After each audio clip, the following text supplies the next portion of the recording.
ओम नमो भगवते वासुदेवाय। ओम नमो भगवते वासुदेवाय।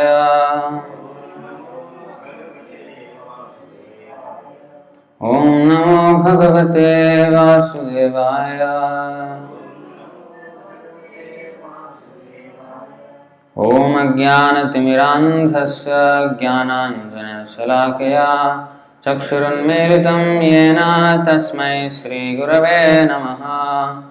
श्रीचैतन्यमनोभीष्टं स्थापितं येन भूतले स्वयं रूपः कदा मह्यं ददाति स्वपदान्तिकं। वन्देऽहं श्रीगुरो श्रीयुतापदकमलं श्रीगुरून् वैष्णवांश्च श्रीरूपं साग्रजातं सहगण रघुनाथान्वितं तं सजीवं साद्वैतं सावधूतं परिजनसहितं कृष्णचैतन्यदेवं श्रीराधा कृष्णपादान् सहगण ललिता श्रीविशाखान्वितांश्च। हे कृष्ण करुणा सिन्धो दीनबन्धो जगत्पते गोपेश गोपिका कांत राधा कांत नमोस्तुते। तप्त कांचन गौरांगे राधे वृंदावनेश्वरी वृषभानुसुते देवी प्रणमामि हरिप्रिये। वाञ्छाकल्पतरुभ्यश्च कृपा सिन्धुभ्य एव च पतितानां पावनेभ्यो वैष्णवेभ्यो नमो नमः। नमो विष्णुपादाय कृष्णप्रेष्ठाय भूतले श्रीमते भक्तिवेदांत स्वामिनिति नामिने। नमस्ते सारस्वती देवे गौरवाणी प्रचारिणे निर्विशेष शून्यवादी पाश्चात्य देशतारिणे।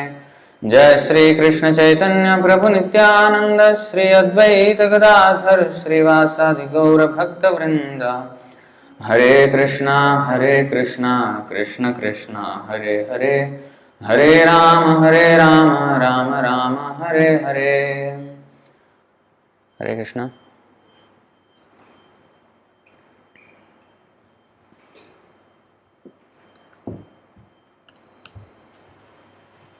My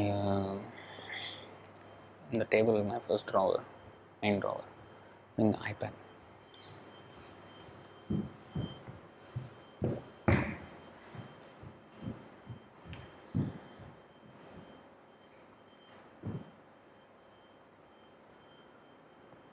Bhagavad Gita chapter 1 text 40.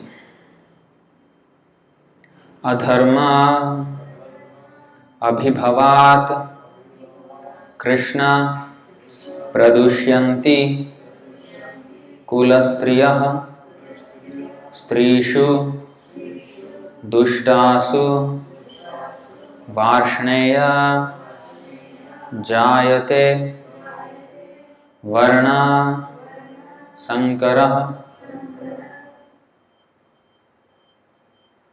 अधर्माभिभवात् Krishna प्रदुष्यन्ते कुलस्त्रियः स्त्रीषु दुष्टासु वार्ष्णेय जायते वर्णसंकरः। अधर्माभिभवात् कृष्णा प्रदुष्यन्ते कुलस्त्रियः स्त्रीषु दुष्टासु वार्ष्णेय जायते वर्णसंकरः। Yes, John.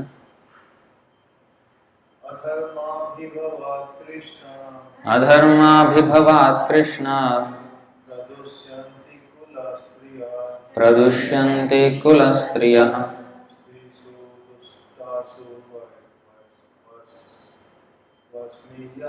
स्त्रीषु दुष्टासु वार्ष्णेय जायते वर्णसंकरः। अधर्माभिभवात् कृष्णा प्रदुष्यन्ते कुलस्त्रियः स्त्रीषु दुष्टासु वार्ष्णेय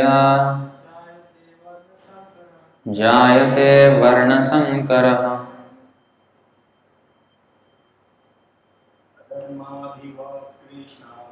अधर्माभिभवात् कृष्ण प्रदुष्यन्ति कुलस्त्रियः स्त्रीषु दुष्टासु वार्ष्णेय जायते वर्णसंकरः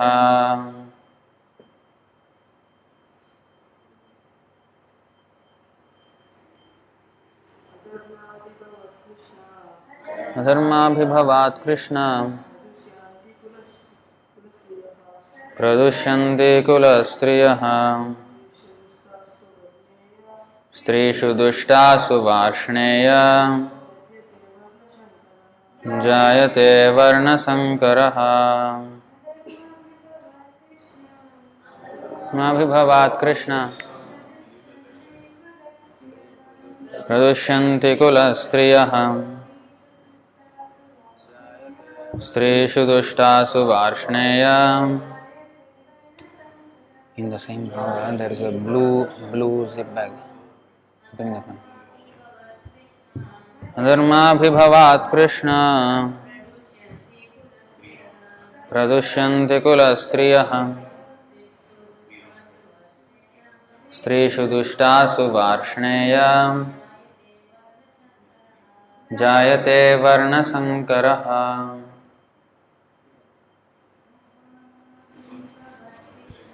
Adharmabhibhavat Krishna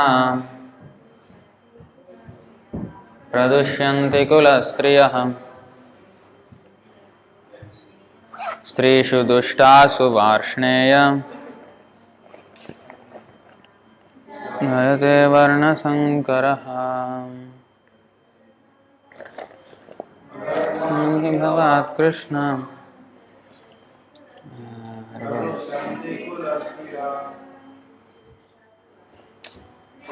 This one put back on my table. There's near my table there is a plug point, From on top of that there's a lot of cables, like mobile charging cables.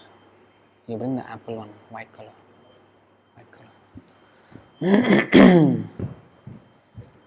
Adharma, irreligion. Abhibhavat, having become predominant. Krishna, O Krishna. Pradushyanti, become polluted. Kulastriyah, family ladies. Strishu, by the womanhood. Dushtasu, being so polluted.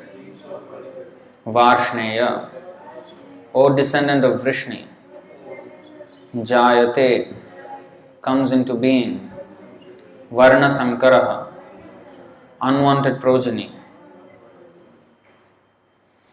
Translation and purport by His Divine Grace A.C. Bhaktivedanta Swami Srila Prabhupada Ki Jai. Translation: when irreligion is prominent in the family, O Krishna, the women of the family become polluted, and from the degradation of womanhood, O descendant of Vrishni, comes unwanted progeny. Please repeat. When irreligion is prominent in the family, O Krishna, the women of the family become polluted, and from the degradation of womanhood, O descendant of Vrishni, comes unwanted progeny.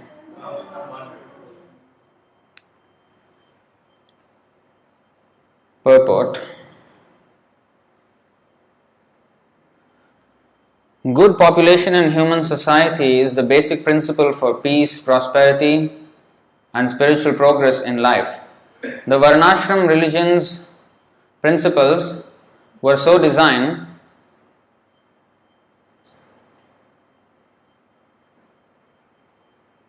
that the good population would prevail in society for the general spiritual progress of state and community. Such population depends on the chastity and faithfulness of its womanhood.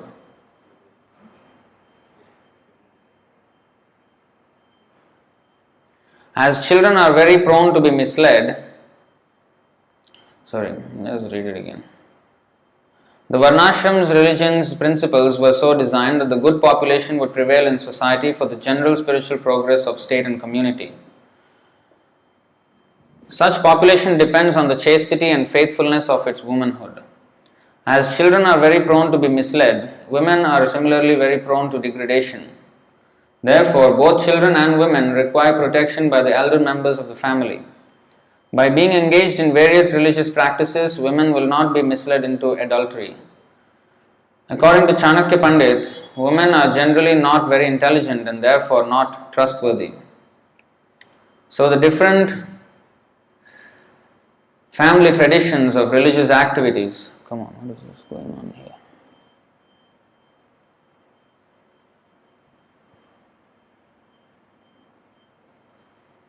So the different family traditions of religious activities should always engage them, and thus their chastity and devotion will give birth to a good population eligible for participating in the Varnashram system.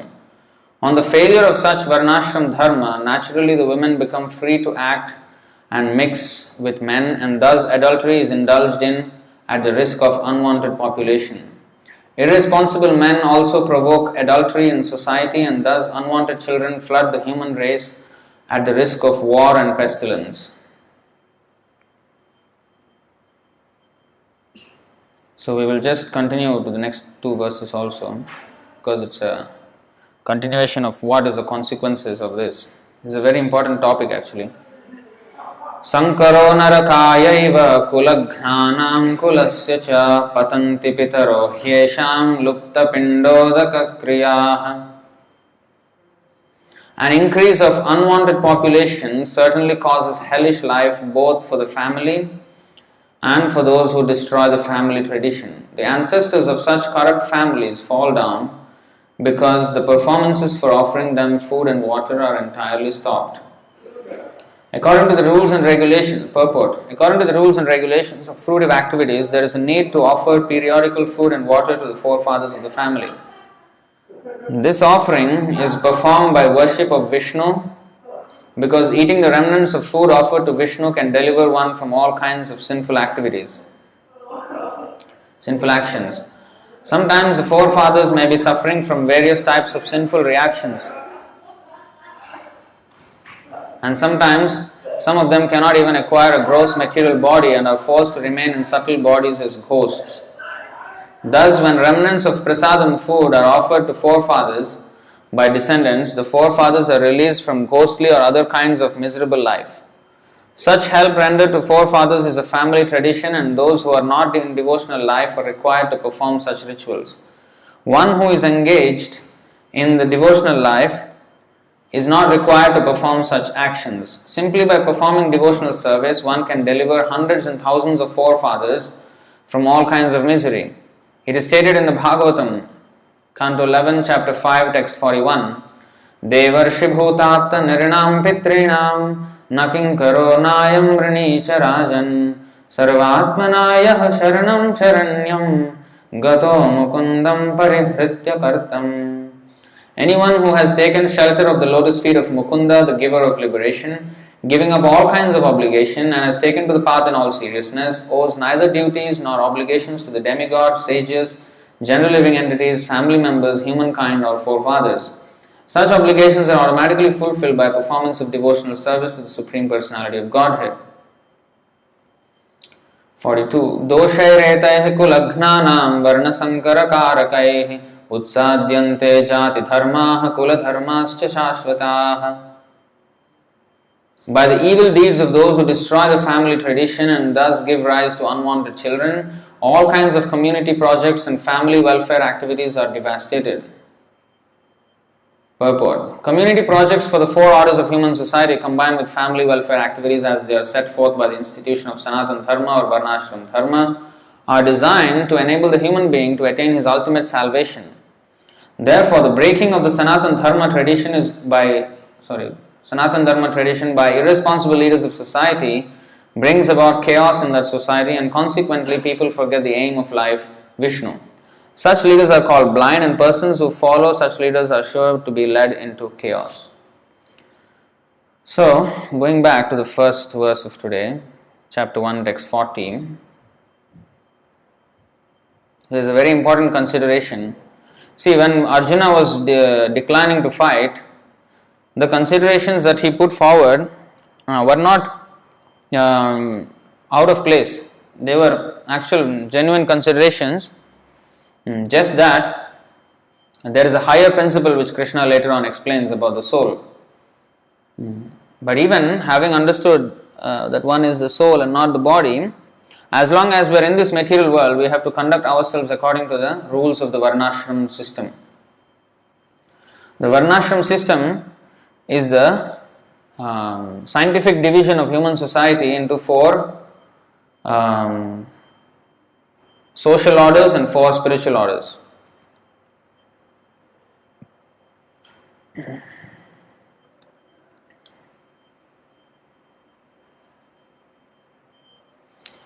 So this is from the Srimad Bhagavatam 11.5.2. Mukhabahur padebhyah purushasya saha chatvaro jagnire varna gunair vipradayah prithak.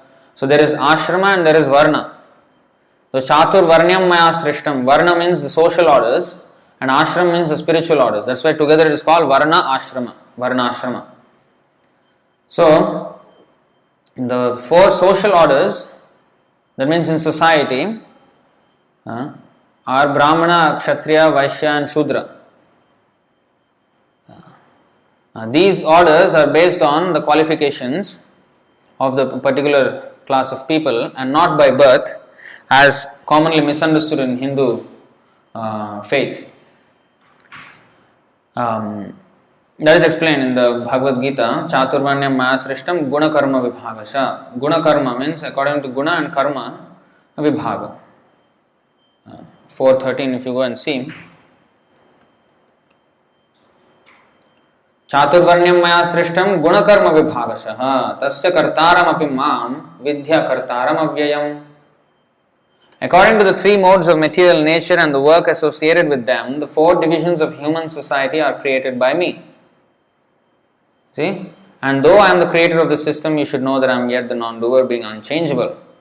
So Krishna does not belong to any of these 4 divisions.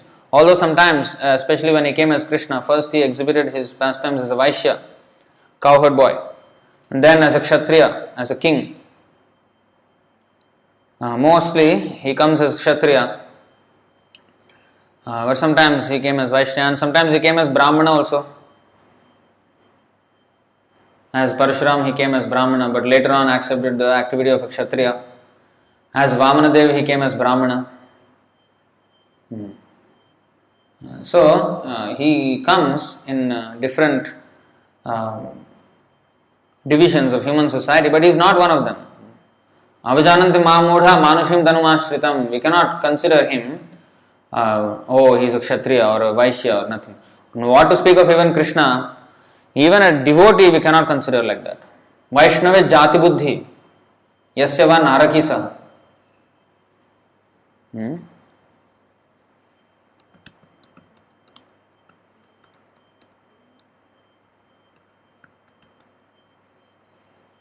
Archye Vishnu Shiladhir Gurushu Naramatir. You see? Vaishnave jati buddhir Vishnor va Vaishnavanam Kalimala Mathane Pada Tirthe Ambu Buddhi Shri Vishnor Namni Mantre Sakala Kalushahe Shabda Samanya Buddhir Vishnu Sarveshwareshe Tad Itara Samadhir Yasya va Naraki Saha. This is very important. One who thinks the deity in the temple to be made of wood or stone. This is the mentality of a hellish person, hellish mentality. He will think that the deity is made of wood or stone. Actually, it is Krishna himself, although appearing to us in a marble form or a paint form, or in the mind or in the visuals.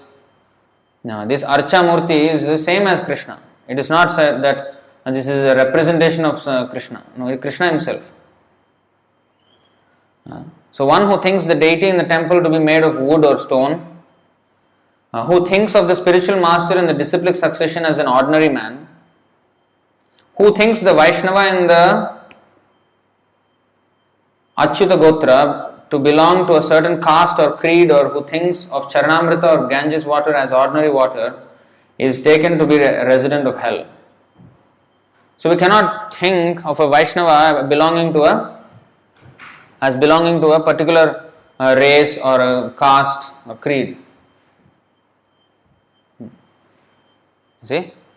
But there is an instance in the Bhagavatam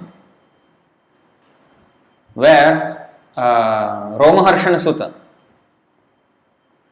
the Bhagavatam was spoken by Suta Goswami, first by Shukadeva Goswami to Parikshit Maharaj, and in that assembly, when Parikshit Maharaj was hearing, there was also many other sages who came to hear. Among them were Narada, Vyasadeva, everybody was there. And among them was another great saint called Suta Goswami. So later on, this Suta Goswami spoke the Bhagavatam to the sages at Naimisharanya, headed by Shaunaka Rishi. Now, Suta Goswami's father was Romaharshana Sutta. So actually, he was speaking first. Then Balaram, he came, then everybody got up to receive him. But Romaharshana Sutta did not get up from his seat because he was sitting on the Vyasasana. Actually, when somebody comes, yes, especially such a great soul, Balaram is the Supreme Personality of Godhead. So, usually the speaker of the assembly, he is considered to be the most exalted. The most exalted person is chosen to be the speaker. But when a person more exalted comes, one should receive him by standing up. In fact, it is said, even when we are doing arati, if a pure devotee comes, we should especially stop the arati and receive him first. Not that, oh, let me finish my arati first and then come to attend to you. You wait first. No, we cannot do that. Oh, I am doing my puja. No, that is nonsense. Because there was actually, anyway, there is an incident in Prabhupada's pastime that one householder, what is this? Life member, ISKCON life member house, they went. So, Prabhupada along with all the devotees went there. So at that time when they reached the house, that man was doing his puja. And he's some family member or somebody asked all the devotees to wait, finishing his puja. So he was doing and Prabhupada left. Prabhupada said he did not understand what is the value of devotees. First one must serve the devotees, otherwise what Krishna worship we can do? What Krishna will be happy if we can't respect his devotee? So actually the worship must be stopped to receive the pure devotee. This is the proper etiquette.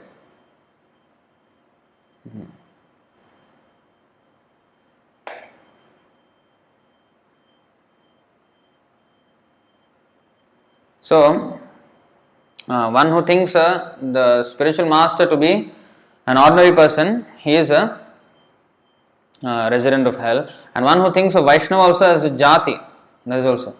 So anyway, this Romaharshana Sutta, he did not get up. So Balaram saw this impudence. Oh, how arrogant. Then he took up a blade of grass.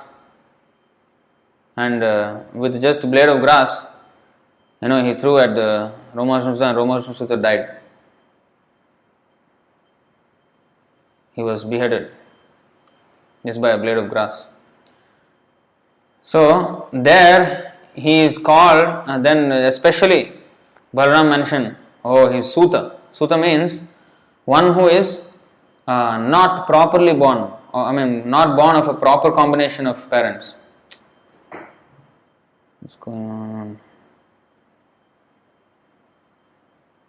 Can you disconnect that whole Apple TV, that Apple TV box? Just disconnect the cable. Yeah, no, just disconnect, totally disconnect. I don't even want to see that. disturbing this whole thing.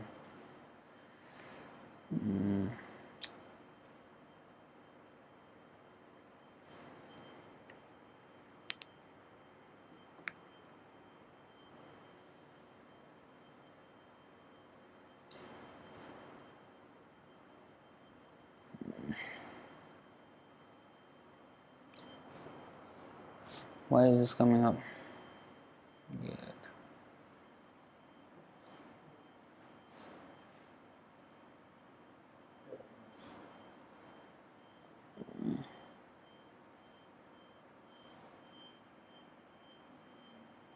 Just a moment.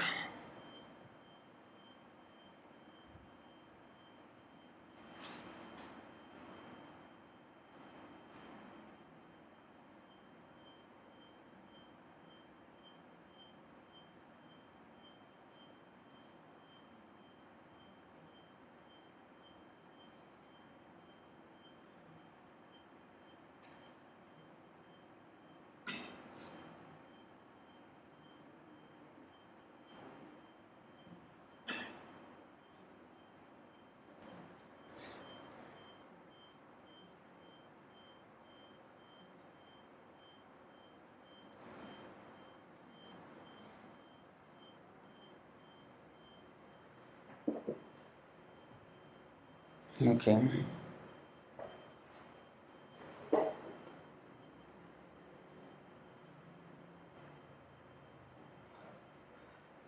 All right. So coming back to the point. Yeah.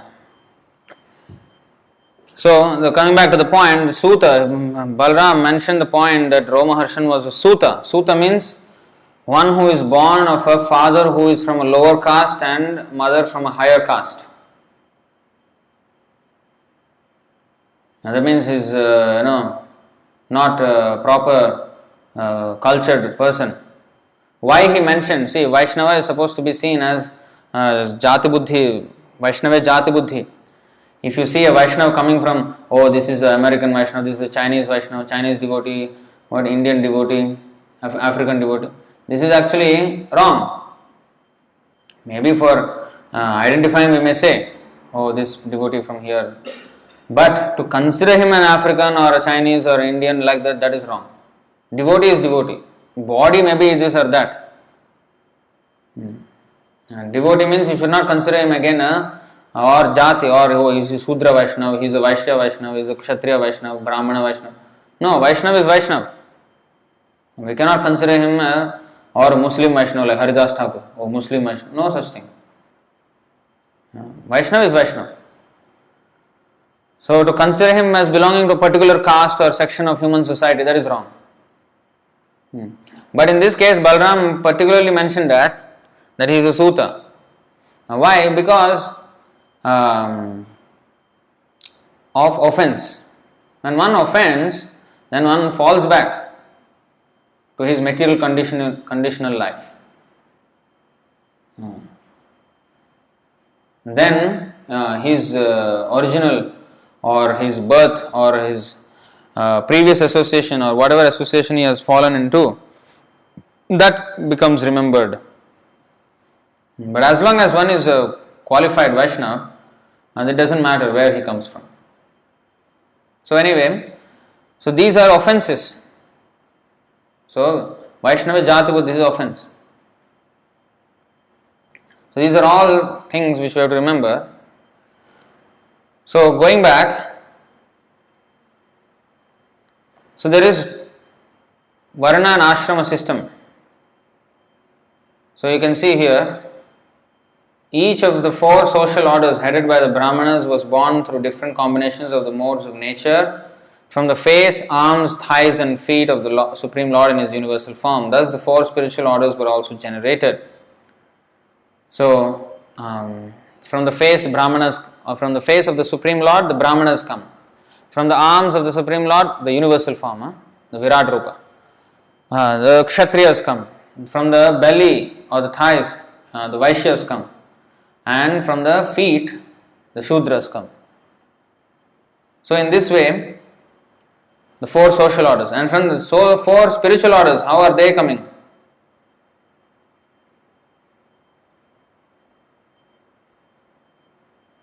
That is also mentioned here.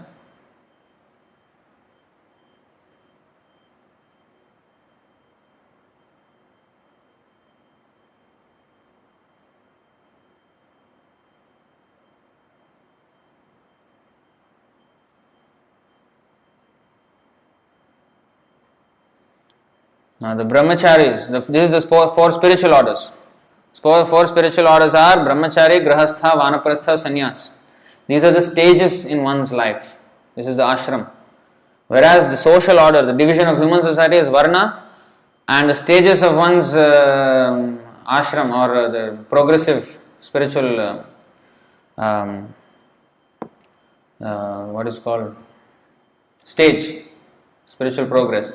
And that is classified as ashrama, brahmachari, grahastha, vanaprastha, sannyas. So brahmacharis are generated from the heart of the Lord, the householder order from his loins, the vanaprastha from his chest, and the sannyas order from his head. And so this is how the four spiritual orders are generated. So this is the varnashram system. So Arjuna is saying here that if we fight in this war, then all the men are here in this war. Women, they don't fight, at least according to Vedic culture. They fight in the house, but that they do. But not on the battlefield. In the battlefield, they don't take up arms and stand as now all these movies are coming, Wonder Woman, all everywhere see the billboard. There is no Wonder Woman in the. Wonder Woman means like Sita, Ram's wife, or Mandodari, Ravan's wife. Mandodari also is very chaste, Krishna, this thing has to be.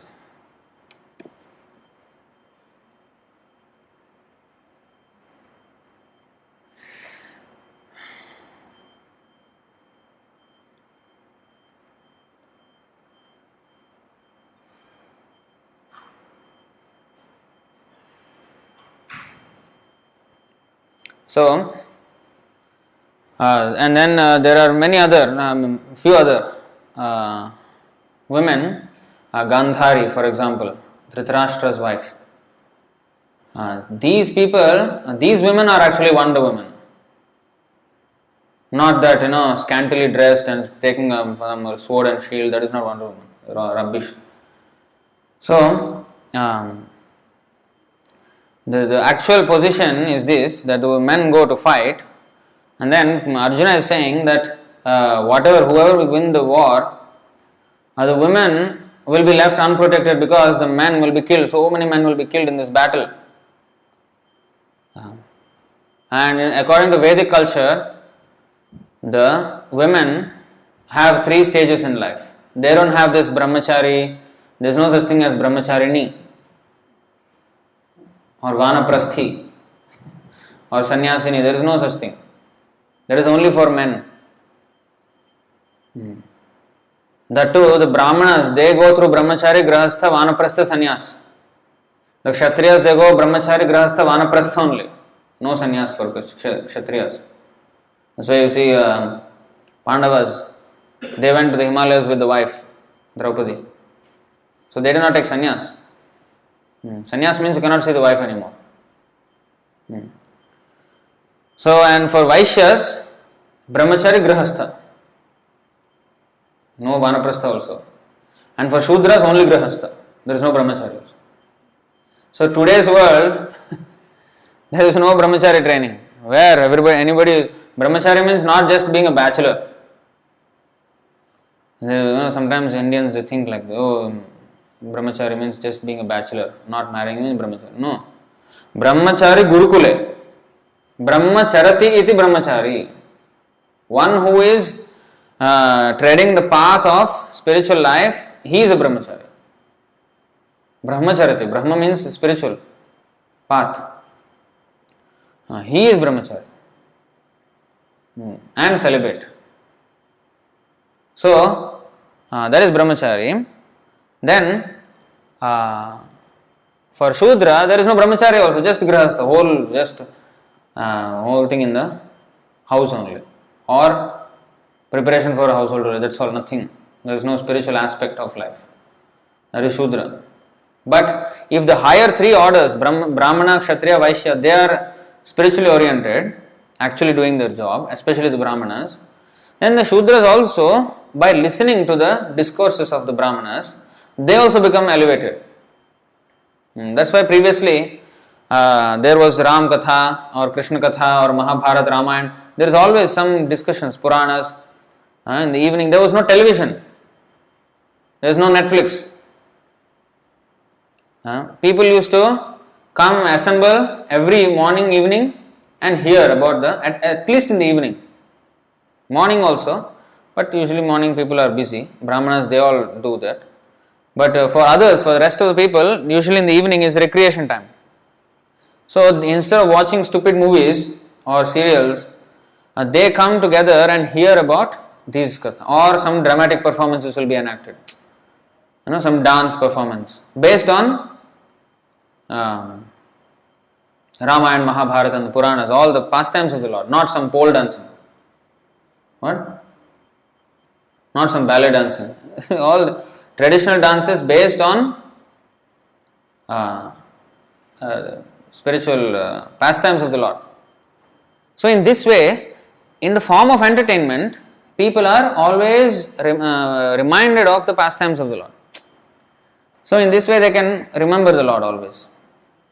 So yuktahara viharasya yukta chestasya karmasu yukta swapnava bodhasya yogo bhavati dukkhaha. See? He who is regulated in his habits of eating, sleeping, recreation and work can mitigate all material pains by practicing the yoga system. Now, some people, some devotees, especially those, beginning, they will be a little happy. Wow, there is some recreation. So devotees can relax, do something, go watch a movie. Regulated, he who is regulated, okay, one movie per month or something like that. No, this is not recreation. Recreation means also must be spiritual. Must be connected with Krishna. Like, those days they used to watch some performances based on, like Rupa Goswami, he wrote 2 dramas, Vidagdha Madhava and Lalita Madhava. So this is based on the pastimes of Krishna. Vidagdha Madhava is Vrindavan pastimes and Lalita Madhava are Dwaraka and Mathura pastimes. So this way he has written dramatic performance. Screenplay, not screenplay, stage play. So like that, there can be recreation and work, sleeping, eating, all regulated. So previously that was the case. So in this way, for the men, the role models were like Ram or Yudhishthir Maharaj, Arjuna, or Harishchandra, all these great personalities, Prahlad Maharaj, Dhruva Maharaj, all these personalities used to be the role models for men. And for women, the role models were naturally, Sita Devi or Mandodari or Gandhari, in this way. So the chaste women, these are highlighted. In the Vedic scriptures, the Puranas, it is historical records, yes. But not all history is mentioned and not all history is relevant. In our history textbook, some country, this country and this country, when they signed some peace treaty, there are so many dates and so many names to remember. What is the use? Where is peace in the world? Come on. What treaty are they talking about? Only chaos is happening. Recently, America and North Korea meeting. Here only in Singapore. So, actually Prabhupada wrote a very nice article in the Back to Godhead magazine way back in 1944. First issue, I think. Gandhi Jinnah talks. Gandhi and Jinnah, they were, at that time, India and Pakistan. So there were talks of how to attain, how to have peace and, Prabhupada writes regarding that. He said, we are not, as devotees, we are not very hopeful of such talks. Even though they may be a temporary peace treaty, it won't last, because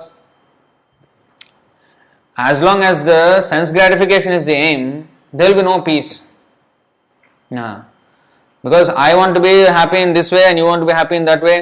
So, how can there be peace? Oh, you don't interfere in my sense gratification, I won't interfere in your sense gratification. Or, I will assist your sense gratification and you will assist my sense gratification, and this way we will have peace. But the way sense gratification works is that there is no end to lust. It will always expand. And at one point it will clash. As long as the center is not Krishna, like Prabhupada always gave the example, in a lake full of still water, if you drop one stone on this side of the lake, and if you would drop one stone on the other side of the lake, now when you drop a stone, there will be ripples in the water, creating concentric circles. And the circles expand and expand and expand and expand and expand. There also the circles expand and expand. At one point they have to meet and clash. So that point will come. Not that forever it will remain. But if there is only one stone dropped in that lake and no other stone, there can be innumerable circles without any clash. All concentric circles. Concentric means same center. With same center you can have unlimited number of circles without clash. But if the center is slightly different also, there will be clash. So therefore, if the whole society Ata Pumbir Dvijasreshtha Varnashrama Vibhagashaha Svanushtithasya Dharmasya Samsiddhir Haritoshanam. This is what is important. Haritoshanam. What is Haritoshanam? Hari, the Supreme Personality of Godhead. Toshanam means pleasing. To please the Supreme Personality of God. Oh, best among the twice born. Twice born means, like in the Christians also we have, what is it? Born again. What is this born again? We also have that term, twice born. That means, born, there is even the birds are also called twice born. Dvija in Sanskrit is called Dvija. Birds are also called twice born in the sense that first the egg comes out, that is the first birth, and then when the egg actually hatches, that is the second birth. Other than that, the humans, they are especially called twice born when they are initiated into the spiritual culture, initiated into the devotional service of the Lord. The first birth which every animal also has is from the father and mother. Many people say, oh, whatever my mother says, that is gospel truth. For me, my mother is God. Many people say like this. It is good to have respect for the mother, but mother is not God. She is an instrument of God who let us into this world. But if not for this mother, we would have come out from another mother. That is going on. From one mother after one mother we are coming. Janame janame sab pita mata pai. Every life we are having mother and father. It is not a very great thing. If you want to worship mother, every life there is opportunity.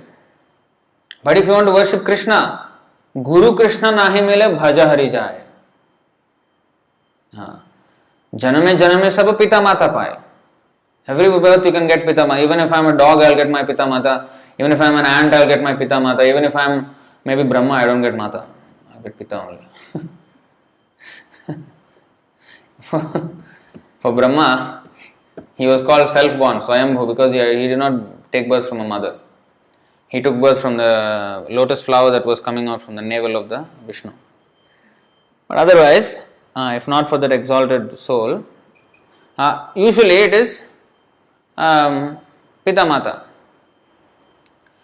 But Guru Krishna we cannot get in every life. Only in human life we can get, and out of those humans, how many can actually contact a pure devotee? How many are fortunate enough to contact a pure devotee? And how many of those people who have contacted the pure devotee have actually taken up the order of the pure devotee as their life and soul? And among them who have taken up the order of the devotee as life and the pure devotee as life and soul, how many of them stick to it throughout their life? So it is very, very rare opportunity. Very rare opportunity. We should not let it go. It's very important. So, anyway, there is a twice born. The twice born is when the first birth is by mother and father, second birth is by Guru and the Shastra. The Shastra is the mother and Guru becomes the father. That is called Upanayanam in Sanskrit. Upanayanam means to come closer. To come closer to what? To come closer to the spiritual path of life. Come closer to the Lord.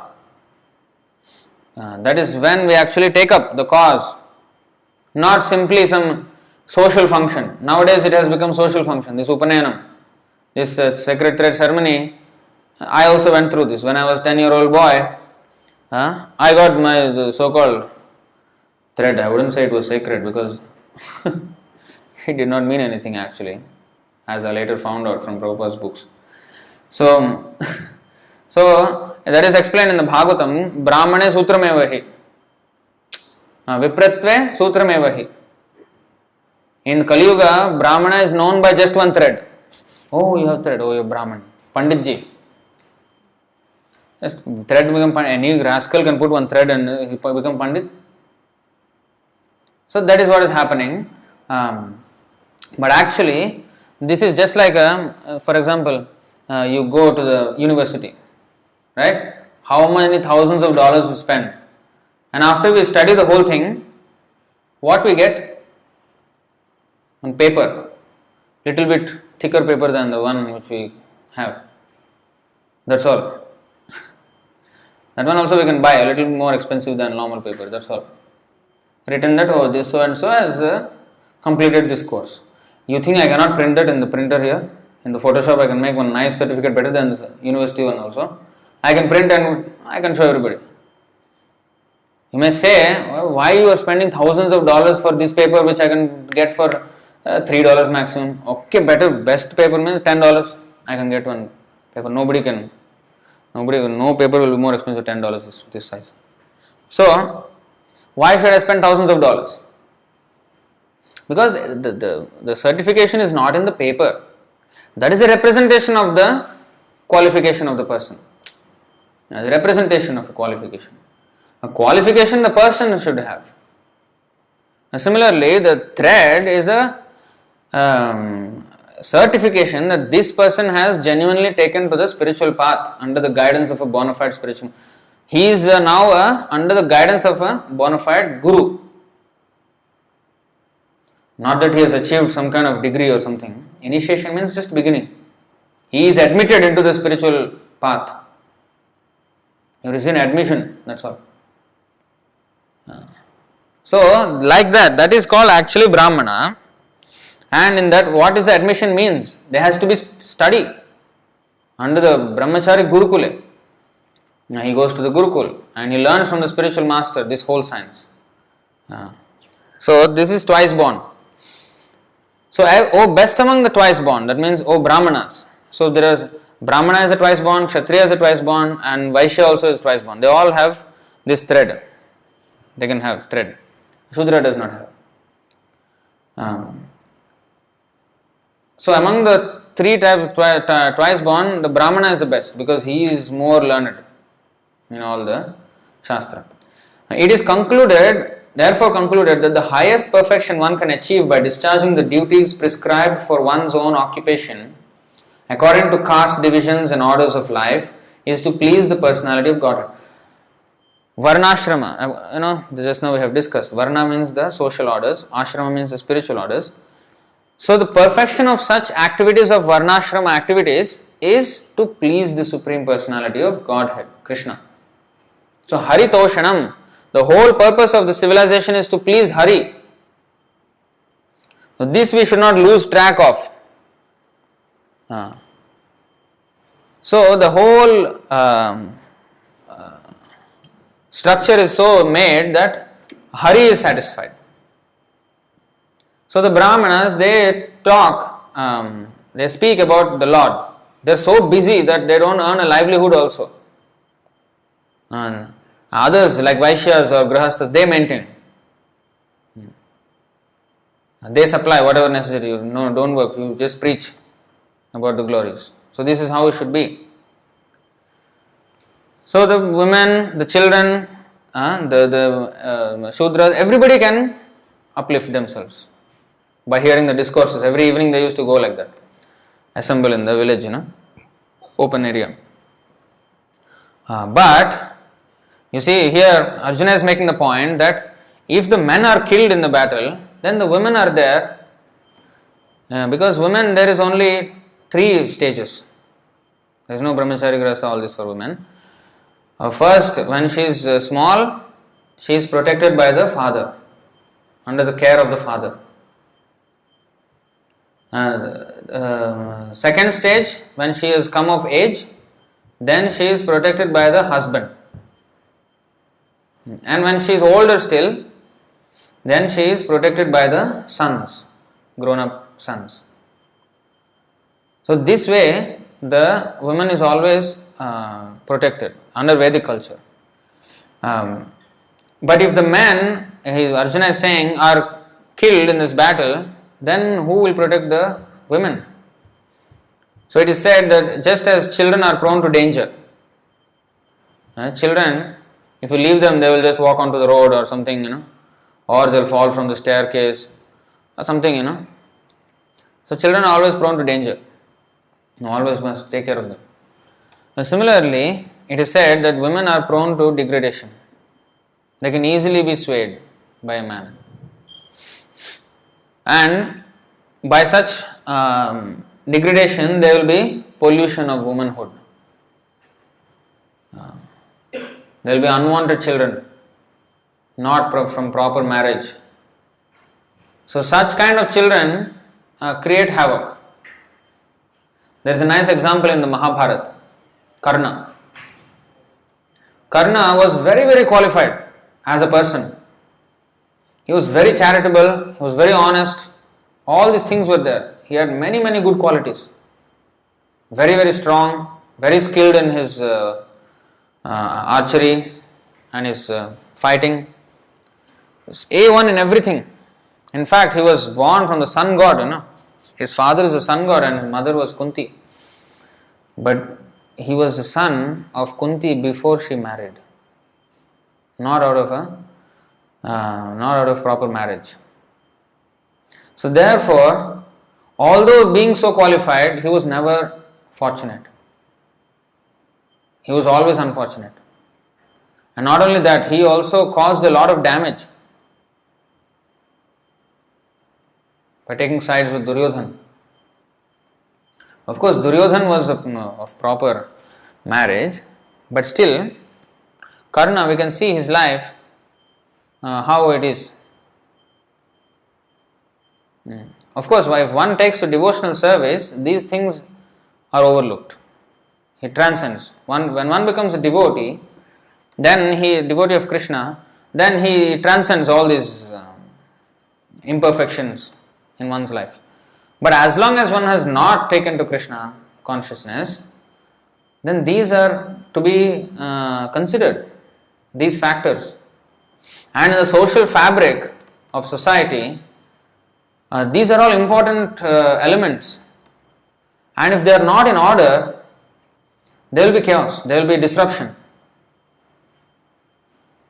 So if women especially, because Stree means one who expands. They are the ones who help create the family. It is said that the women, what is that? Vishwasa naiva kartavya strishu rajakuleshu cha.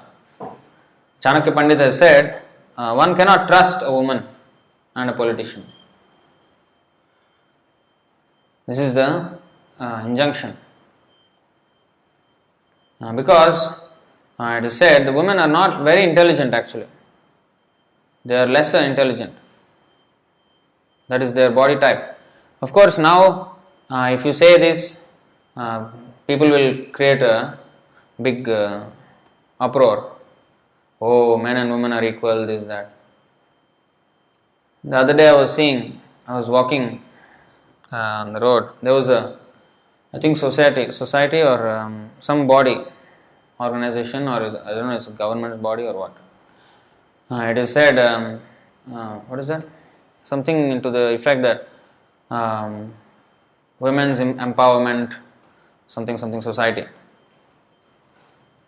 Do you ever see a men's empowerment society? You don't. Why? They don't need these things. They are naturally more powerful, naturally more intelligent, naturally they don't need, but these are artificial things just to make women equal to men. So called. Why? If equal means if there is a woman empowerment society, why don't you have a men's empowerment society? Men never even fight for those rights. They don't even care for a men's empowerment. They feel actually insulted if there is a men's empowerment rights. It's actually quite embarrassing, right? Why?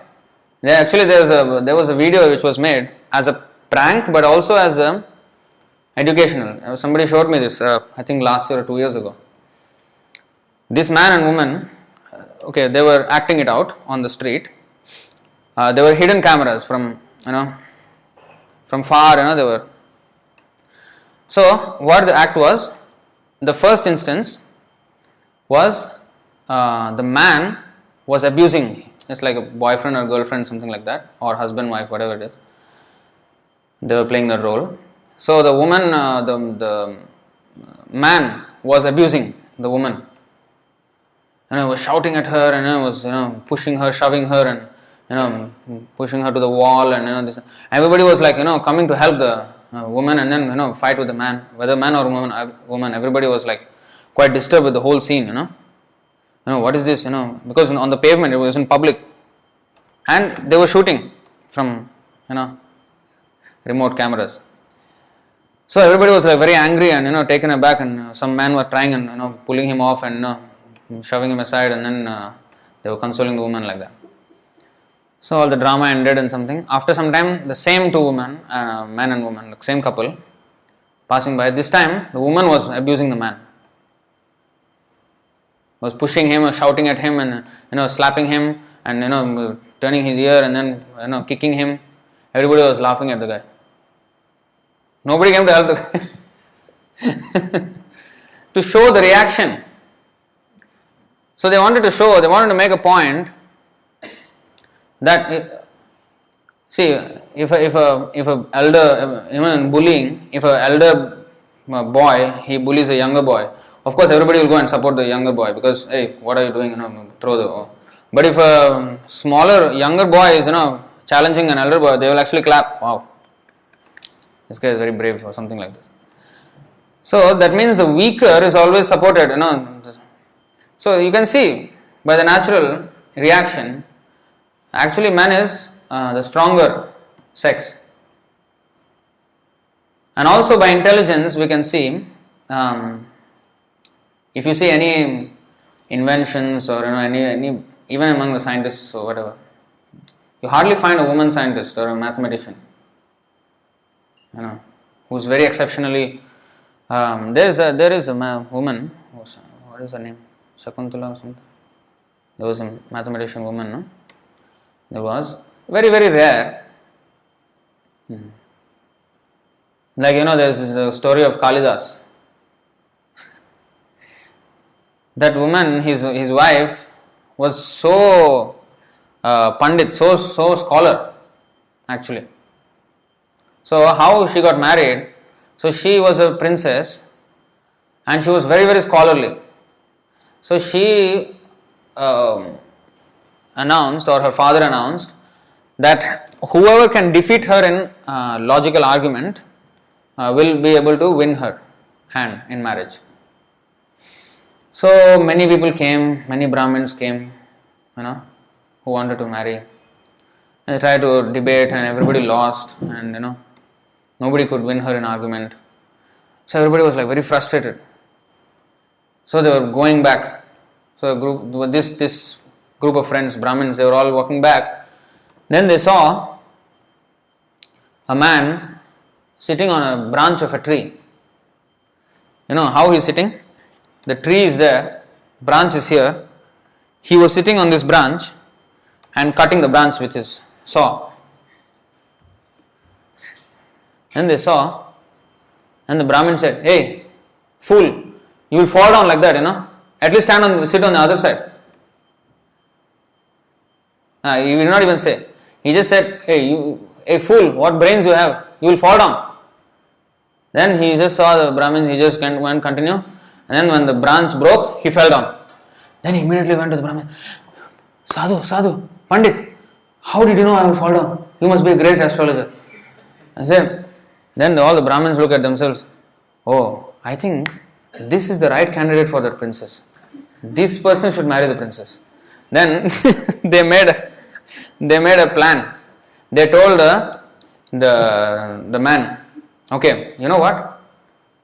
I will also tell you one more thing, prediction. You will marry a very beautiful and intelligent princess. Really? Yes, just follow what we say, what we ask you to do. Then you will win her. Okay, sure. Because he was more than eager, because he was a fool number one. Nobody was interested in him. So, when there was a princess, they were very much glad. So he said, alright, I will do that. So they said, okay, we will take you to the princess. This princess you must defeat in scholarly debate. So, but if you open your mouth, because you are a fool, because a fool is known when he opens his mouth. He may dress very nicely, look very nice. Once you start opening his mouth, then you will know what kind of a person he is. What kind of language he is using, what is the subject matter he speaks upon. You can know. That's why Bhaktisiddhanta Saraswati Thakur also said, don't judge the sadhu by this look. Oh, some orange cloth, some beads on the neck, some beard, some tilak, different color shapes and all that. That is not sadhu. Sadhu means what he speaks you see first. Is he speaking what is Krishna speaking, or he is simply speaking his own philosophy or some rubbish? You test first. So similarly, a fool is also known when he opens his mouth. So what they said to him, you better don't open your mouth at all. You act like you are a dumb man. Okay? Act like you are dumb. Then he said, alright. So we will just ask you, we will just give signals, and you should just show the signal, and it will be like with sign language. This debate will be with sign language only. So he said, already, he agreed. Then he came before the princess, and everybody was watching, whole assembly was watching, and then something, I don't know how. So the final one was this, that she showed like this. Then the Brahmana showed him like this. Then he showed like this. Then the lady was shocked. Actually, she wanted to say something and he did not know what she's saying, and it was just a mayhem actually. So actually the actual interpretations were there. What actually the lady wanted to say and what he understood, it is very hilarious. I don't remember the exact details of the story. But in sign language it looked like he won. So the lady married him. Although he was dumb, because she thought he was intelligent. She married him. First day she came to know he was a fool number one. She got married to an absolute fool. So Prabhupada told the story to show that actually women are not very intelligent. They can be fooled very easily. Because they are too simple. So they can be swayed also very easily by man. That's why it is said, even though a woman may be from a higher section of society, she can fall for any low class man, if he just speaks nice, sweet words. Sweet talker, that's it, enough. A woman will fall for it. So, and such kind of things are very much not conducive for Vedic advancement, advancement of civilization. Because this is why in the Vedic culture, the men and women, they don't mix freely. They don't mix freely because of this. Because unnecessary attraction. It is said,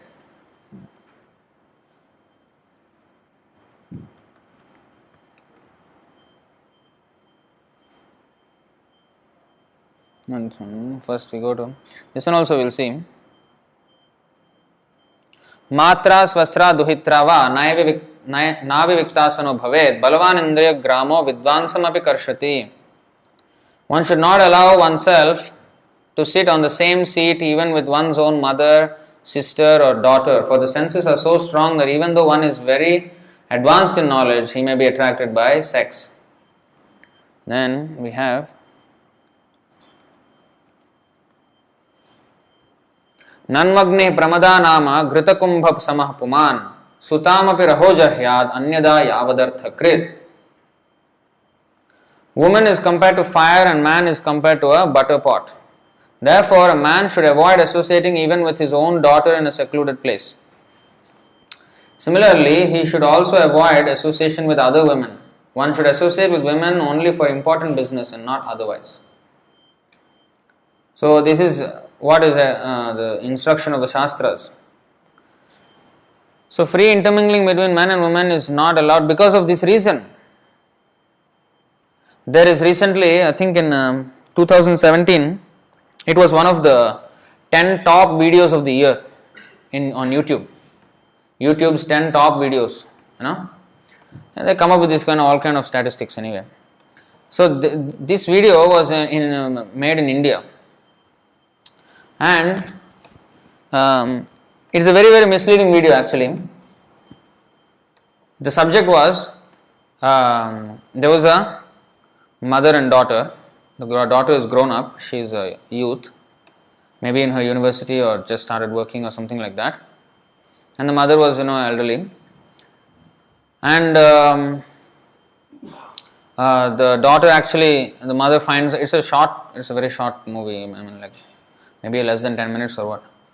It's like the mother finds out that this girl had sex with one boy, and the mother is like, very much uncomfortable. What is this, what you have done, Then the daughter tries to explain that, this person, it's not that I'm having with anybody and everybody, I knew him for 4 years, something like this. Then the mother was trying to explain to the girl that, no, these things in our generation, they are done only after marriage, you cannot do before marriage, this, that. Then the girl was explaining, no, it's not that, it's not that anybody and everybody is somebody I knew. It is not like some loafer on the street or something like that. They're trying to play with the words. And finally, actually the mother accepts, all right, The only argument she could offer in counter to that was, in our generation they were not, done like this, we have to wait until marriage. Just then this girl was saying, no, in our generation it's now different, you cannot compare with your generation. And the argument was closed. And everybody was lauding this movie made to the 10 top videos, and then they were actually applauding this video for, see how women have come forward and how they have become bold and open and rubbish. Absolute rubbish. Actually they are congratulating it as if it's a sign of advancement, when it is a cause of all trouble. Why families are breaking? Why there is so much divorce? Because the man and woman are intermingling freely. The man will go to the office. The wife will also go to the office somewhere else. And man will find somebody else's wife. And his wife will find somebody else's husband. And finish. Marriage finished. And then they will engage one spy to spy on the spouse. And they will engage in lawyer. How much the family is disrupted because of this intermingling. Previously, no problem. The government also, so much tax, so both husband and wife was work. That's it, finished. You can say goodbye to family. Previously, only the man used to work. The woman was in the house. And when all the men go out, the woman, they will talk or something like that. There is no mixing with the men. In fact, this time also we went to Puducherry, March. And there we had a house program in one Marwadi house. Marwadi, they are actually from Rajasthan, northwestern state of India. They are usually Vaishnav, Krishna's devotees. This person is also a Hare Krishna devotee on top of that. So we went to his house, we sat down with bhajans and all. And his wife would sit in one corner and with a sari covering her face. You cannot see her face, but she can see through the sari. So the covering, the sari, she covers, her face also is covered. You can't see her. So the chastity, in some parts of UP and Rajasthan you can find like that. Even in Islam also they have this. The woman covers herself totally. And this is a very good system actually. Of course, the Western women will never like it. They were all against it. Actually, Indian culture was like this, but now they somehow forgot. They don't do that anymore.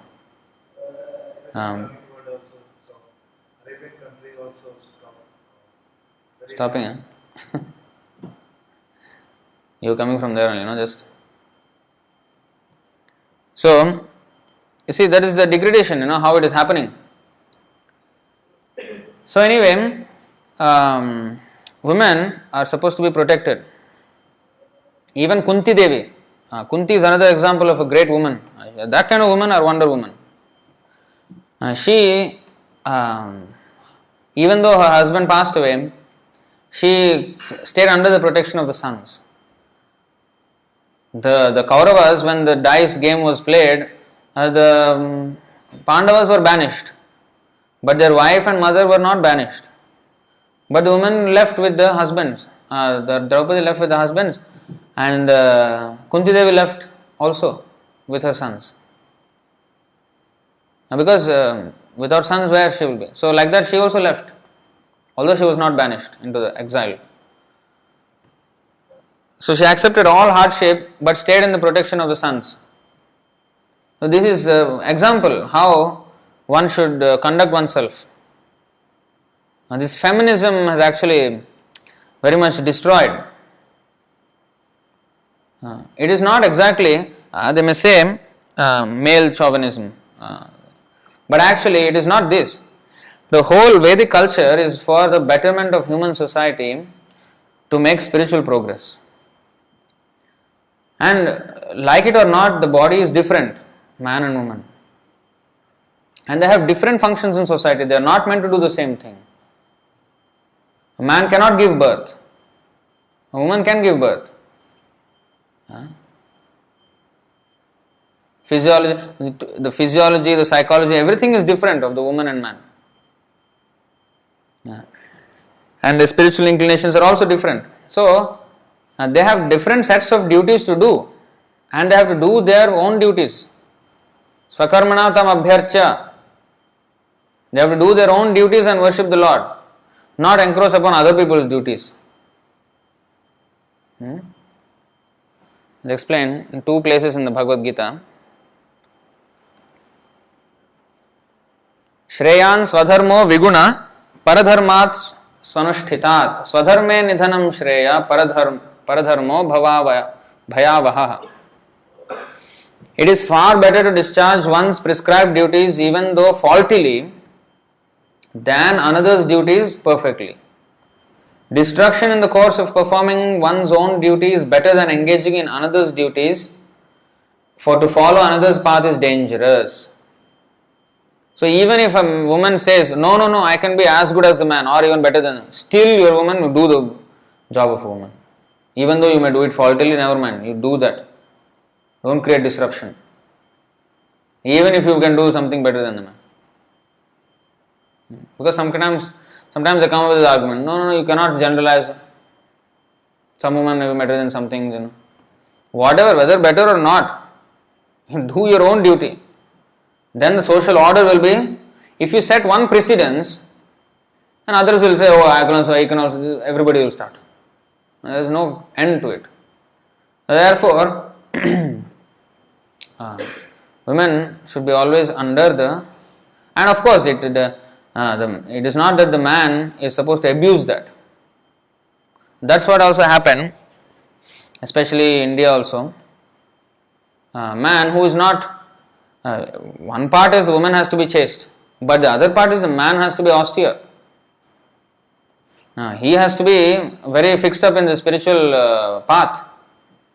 He should be trained as a brahmachari, and he should take up the spiritual path even in household life very seriously, and he has to keep the principles, because a woman always has a tendency to go wayward. If the man is anchoring, then he can bring back, but if the man is under the woman, then he will go also swayed by the woman and go away. That's what happened with Ajamil. Ajamil, he got swayed away by the prostitute, and the prostitute pulled him away from his whole life, for a whole spiritual practice. Totally gone. He fell down miserably. Of course, he was saved at the end of his life because of holy name. So that is another lesson, that even if one is very, very fallen, by holy name he can be brought up.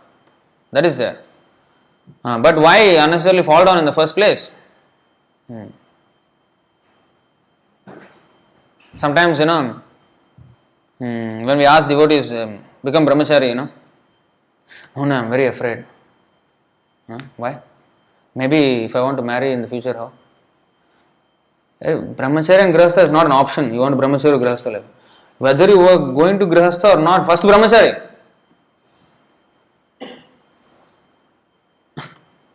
Not that option. I want to either choose brahmacharya or grihastha. No such thing. Either first of all become brahmachari, and then either choose to continue or change grihastha, and then vanaprastha can come back to sannyas again to non-householder life. So that is the original system. Whatever it is, if there is opportunity, especially in Kali Yuga, of course the whole society is, this facility is not there. Many people don't have the opportunity. Nevertheless, with the holy name, it is so powerful. That's why, although Ramananda Rai, talking with Chaitanya Mahaprabhu, suggested that Varnashram system must be followed, Chaitanya Mahaprabhu actually did not place much importance. He said, tell me something which is higher principle than this. Yes, it is correct what you said, but tell me something higher. Because why? Because especially in Kali Yuga, although the Vishnu Purana also says, Varnashram Acharavata, only by Varnashram system you can please the Lord, it is said. But then Kali Yuga war, where Varnashram system? Or Varna Sankara system only. Varna Sankara means unwanted progeny. So that is what is happening. So when Varna Sankara is there, what can work? Nothing will work. That is the 41 and 42. All community projects, welfare activities, everything will be foiled. Everything will be spoiled. Nothing will work. All these so-called family councils, this, that, all these things will not work. They will not have a lasting. If you want strong structure of social society, so each person is an element in that society, and each family is also a group of elements. So each family is a unit contributing to the fabric of society. So if each family has to be strong and principled, it ultimately comes down to that. Why are some people doing some criminal activities? Something wrong, some upbringing wrong, or some, usually it comes down to the upbringing, how they were in the family and what made them do this, or their friend circle, and who are the friends. Maybe he's from a nice family but associated with friends who are not from a nice background. Again, it comes back to the upbringing of the friends or whatever. So each family, if it can take care of its the children and train them up in Krishna consciousness from day one, and they themselves be of course trained, then everyone will grow up in a nice mindset, and then everybody knows what is the goal of life, that is to go back to Krishna, and everybody works towards that end. and they refrain from doing certain things, not that, oh, we should have freedom, freedom of expression, freedom of, what is that? Now it is, what is that? Homosexual, all this transgender thing, all this LGBTQIA, something, so many letters are coming. First it used to be like, either male, female, or some third gender, whatever they used to say. Now they have different names: lesbian, gay, transgender, bisexual, and then queer, and then I don't know, so many letters. LGBTQIA, so many things are there. So all these things, why? And they say, oh, there should be freedom of sexual orientation. Rubbish. Actually, the other day we had some students. They had that day we had a program. No? There was a program where students were brought from different races and cultures. So in groups of 20, they just came and saw. It's just like a racial and religious harmony exercise. So in one group, one of the men, he was asking, what is your take? What is your religion's take on homosexual? He said, no, that is not allowed because dharma viruddha kamosmi. Sex is only allowed for progeny and only within marriage and only for progeny, and also to not just beget children only, but take responsibility to make them devotees. So if the man and man, the sex means only for sense gratification, there is no children going to come out from there. It is rubbish. So in our religion it is not allowed. Therefore, so everything has to be an offering to Krishna. So even if there is sex, that also has to be an offering to Krishna. That can be done if the children are brought up in Krishna consciousness. Then it is proper use. Otherwise it is misuse. I think they did not like it or what. After that there was no group coming. Because they said 6 groups will come. And the second group, this man, he asked this question, there was no third group coming. I don't know if that is the reason or not, I'm just speculating. But you can see how the society has degraded. Openly they can ask question like that. So, if this is all properly structured, then you won't have these questions because everything is already answered. There's 3.35 saying that people should do prescribed duties even though partly, and another's duties, another one hour's duties perfectly. Yes. But Haridas Thakur was lecturer and he became very good Vaishnava. Okay, well, he transcend Brahman quality also.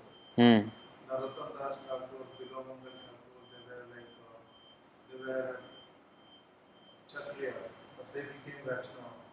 Who? Bilomangal Thakur and Narottam Das Thakur, they were Kshatriya. No. They were Thakur. No, the name is Thakur because of Vaishnav. Their Thakur is not from the social this thing. Narottam Das Thakur actually was from Shudra family. He was king's son. Zamindar, that time it was all already topsy-turvy.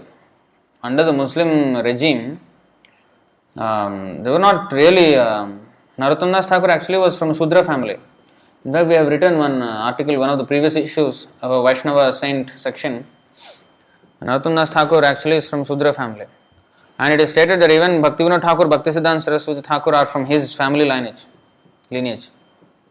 From Narottam Das Thakur's lineage they are coming down. They are also actually Shudra family. Most of our Gaudiya Vaishnava Acharyas are not from Brahmins. But that one, as for 3.35, one should do prescribed as per the Varna, as per the Varna. Yes. Rather than transcending to other Varna and doing that, voluntarily doing, and like Parasuram, the Brahman started doing Kshatriya. No. This is, Varna means not by birth, no, by activity. Yeah, Varna means not by birth, by activity.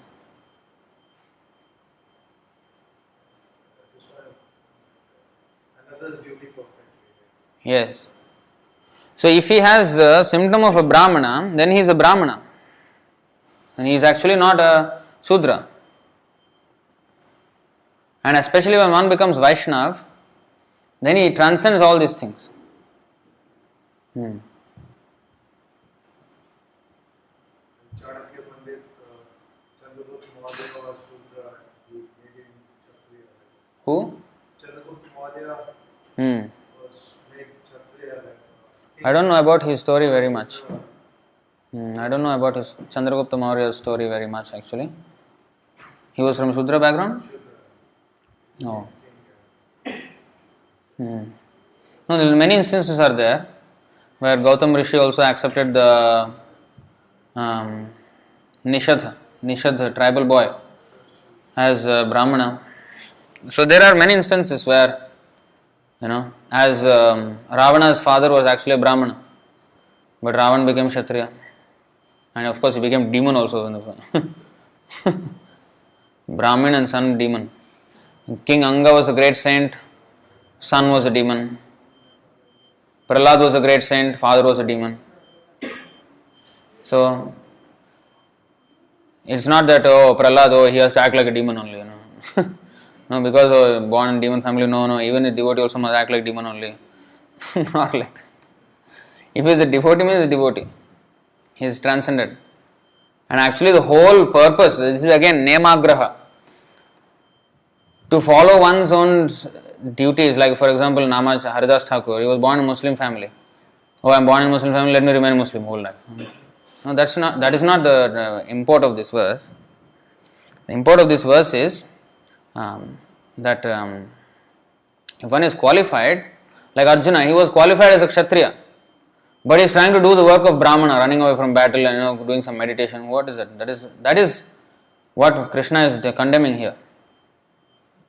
And also Stri Dharma, the women also have their own dharma, set of rules that they are supposed to do. If they can do that, being a Vaishnava at the same time, that is perfect. If they try to be the man,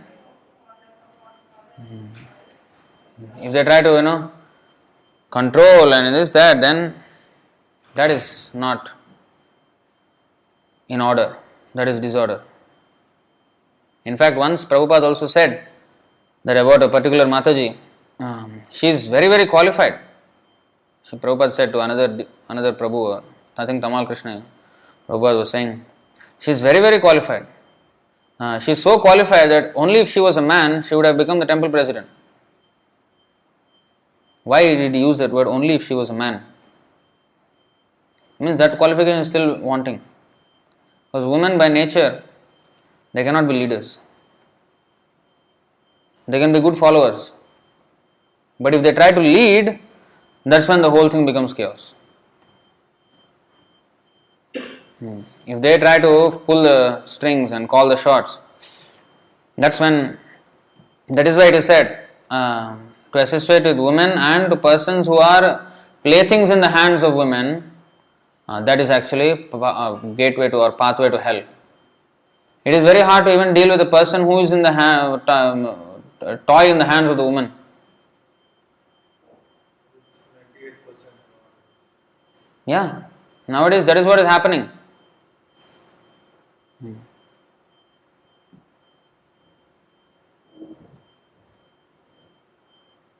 So, either way, actually, women are very powerful.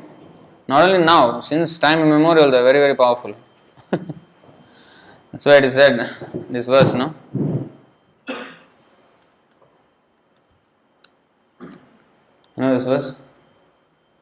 Nirjitya dikchakram abhuta vigraho varasanastha samaraj vandita griheshu maithunya sukheshu yoshitam krida mriga purusha ishaniyate.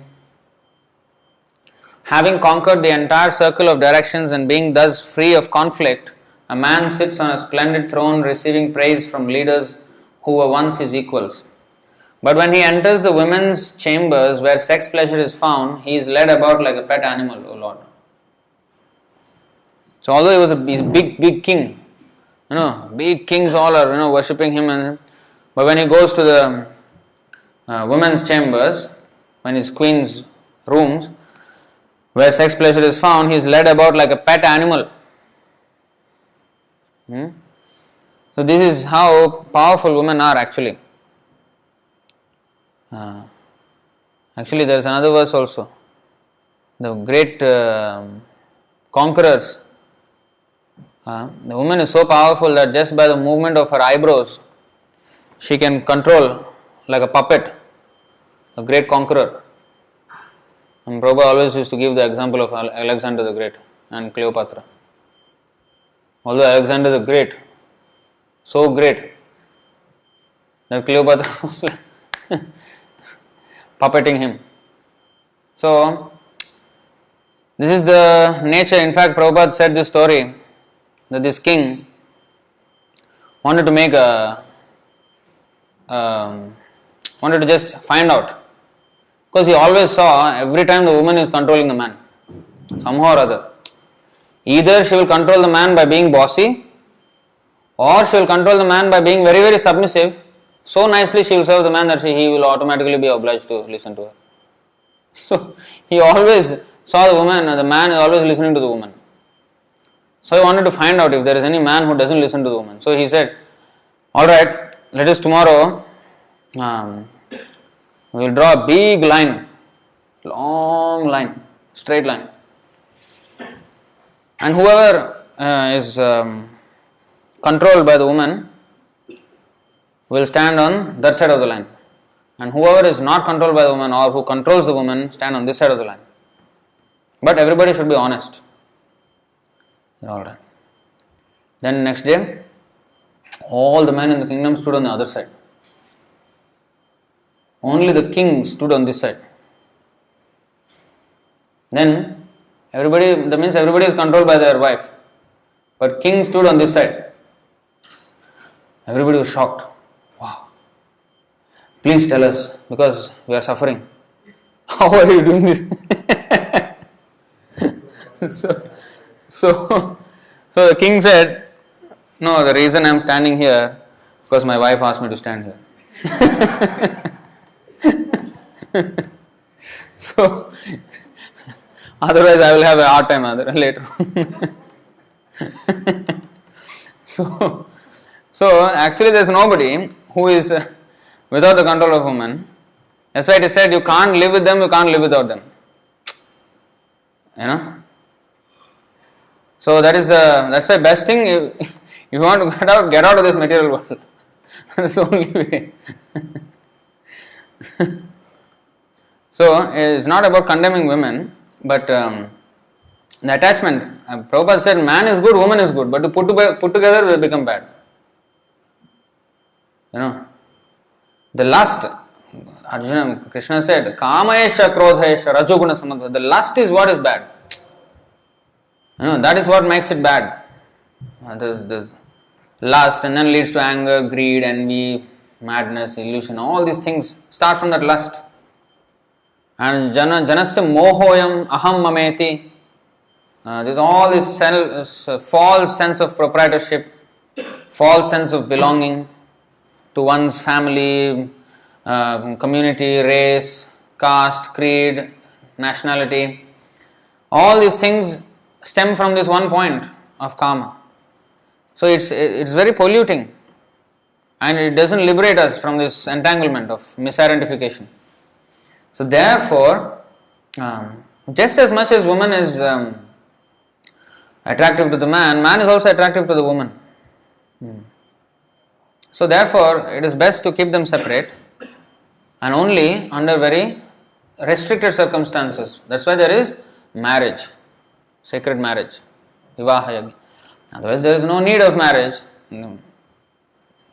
Producing children is not dependent on that ceremony. Actually, when I was young, I was thinking that there was something in the marriage ceremony that makes, after the ceremony, they will have children. As a small boy, I was thinking that something is there in that fire, something will do, in the that after the marriage they start to have children. So of course, I never knew how it all worked, but later when we, understood actually, animals don't have marriage, but they have children. So, so that is there. So animal life, marriage means what then? If without it also children can be made. And marriage is not about just making children. Marriage is about restricting that sex to only one partner. That is restricted. So therefore there will be order in the society. Otherwise, too much sense gratification, first of all, our body cannot handle. Later, on top of that, our mind becomes confounded. Because if too much into this, become actually depressed.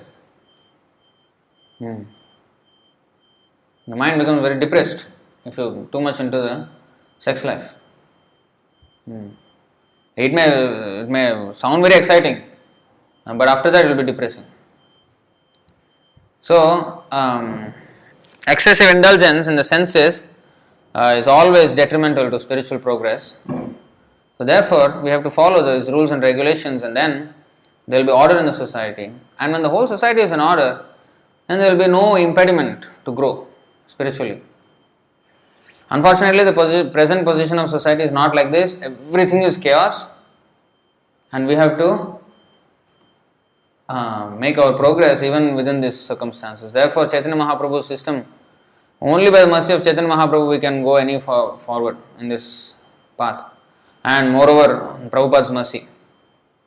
Even chanting, Chaitanya Mahaprabhu said chanting Hare Krishna, but the standard was 64 rounds. That means Chaitanya Mahaprabhu's instructions also we cannot follow. Prabhupada had come and said 16. So at least we can adhere to that 16, if not more. So only by only Prabhupada's mercy we are making any advancement in Krishna consciousness. Even Chaitanya Mahaprabhu is so merciful. His instructions also we cannot follow properly. Yes, he said, Kirtaniya Sadahari. Where Sadahari? Where Sada we are Kirtaniya? Sada means always chant Krishna's name. We have to come to that. So at least 16 rounds, Prabhupada said. So, we should not miss all this very great opportunity, and we have to take it up very seriously, and everything will fall in place, and we can easily make our way back to Godhead.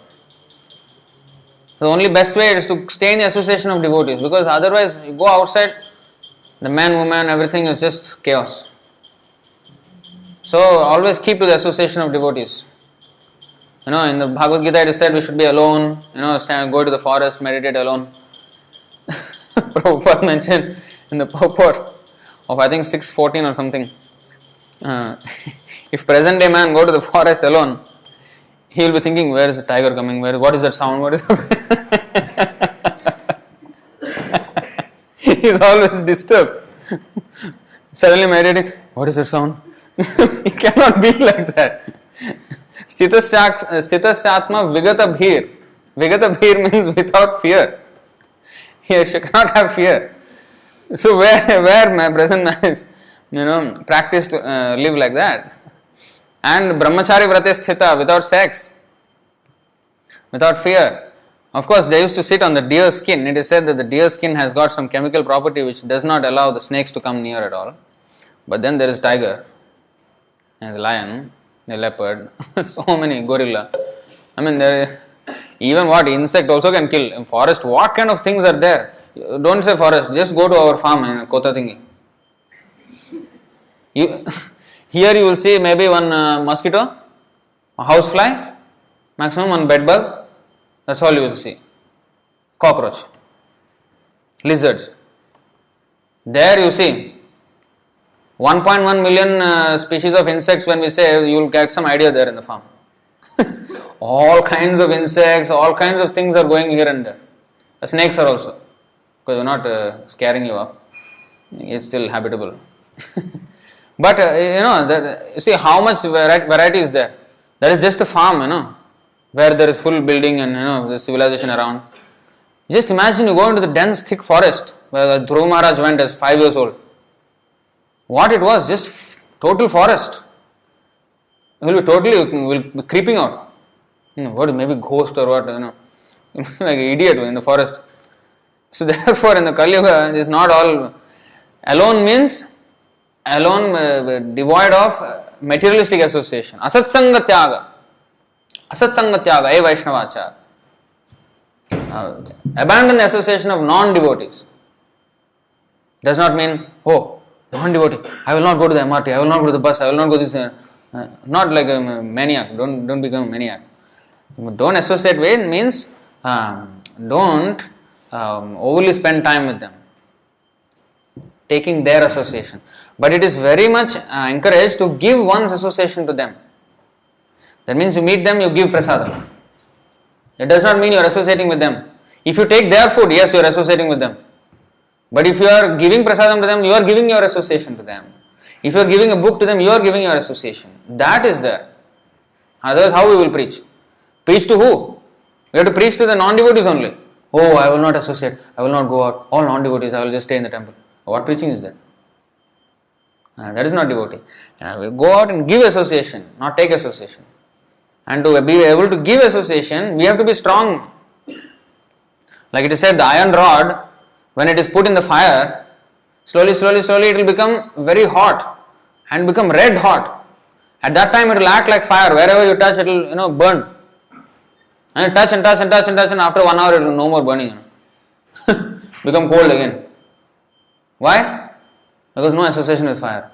So we cannot preach Krishna consciousness if we don't practice in the association of devotees. We can go out and preach and we become dry out. If we are not strong enough, especially if you are not coming to the platform of pure devotee who is always in contact with Krishna. Even when one is pure devotee, one always likes to keep in association of Krishna, Krishna's devotees. So we should always be in devotees association so that again the rod can be made hot and again it can act as fire. And again keep it in the fire, again it can act. So we have to stay in the association of devotees. Then we can preach effectively. Purity is the force, Prabhupada said. Now that purity we will get in the association of devotees.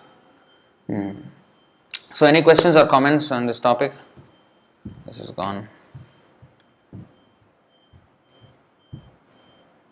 You said Yagyopavit Sanskar. Whose Matra, whose Pita, repeat that again. Sorry? Yagyopavit Sanskar. Yes. Something becomes your Matra and Pita. What is that? Guru is the father and Shastra is the mother. That is second birth. So, no questions, then we will stop here. Grantaraj Srimad Bhagavad Gita ki, Srila Prabhupada ki, Nitai Gaur Premanande.